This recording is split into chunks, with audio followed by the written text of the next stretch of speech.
بسم الله الرحمن الرحيم. النهارده معانا وصفة خليجي رز بخاري. يلا بينا على طول على الوصفة كده زي ما احنا شايفين. جبنا حلة ونزلنا بيها في شوية زيت، واحدة واحدة كده نسيبه لحد ما يسخن، وننزل بالجزر. ممكن نعمله بالمبشرة قطع صغيرة خالص، يا اما سلايزات زي دي كده. ومعاهم بعد ما يدبل معانا شوية يكونوا معانا زبيب حاطينه نقعينه في مية حوالي نص ساعة. ننزل معاه مع الجزر كده لحد ما يتشوحوا معانا التشويحة بتاعتهم كده ويتبالوا معانا. تمام. واحدة واحدة كده. من أحسن الوصفات من الرز اللي انتوا هتحبوها. تمام. وهننزل دلوقتي بالفراخ زي ما انتوا شايفين، وننزل عليهم ببصل بعد ما شوحناها. نخش عليها كده زي ما انتوا شايفين ونقلبهم مع بعض. ننزل عليهم بشوية جزر تاني،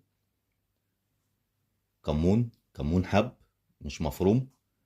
روح البخاري معانا في الأكلة ديت الكمون. كمون الحب دوت بيخلي طعمه تحفة وهتعجبكم إن شاء الله.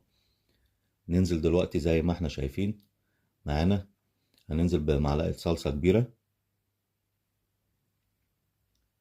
وندي معانا عصير الطماطم اللي احنا عاملينه.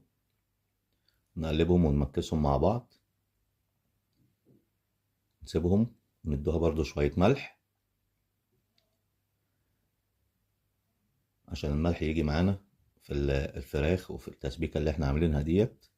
جربوها ومش هتندموا، من احسن الوصفات اللي هتعجبكم ان شاء الله. زي ما احنا شايفين كده الفراخ استوت معانا. هنطلع بيها نحطها في صاج كده صغير او صينية صغيرة، ونخش بيها على الفرن تاخد التحميرة بتاعتها، ونرجع نقدمها ان شاء الله معاكم مع الرز. تمام. وبعد ما نقعنا الرز معانا وغسلناه كويس، ننزل بيه بسمتي نملحه برضو.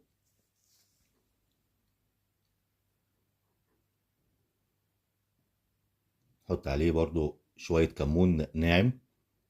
حابب اللي يحط فلفل زي ما احنا حاطينه دوت كده ماشي. فلفل حامي فلفل بارد بيدي طعم وتيست عالي برضو معانا، بيبقى طعمه جميل.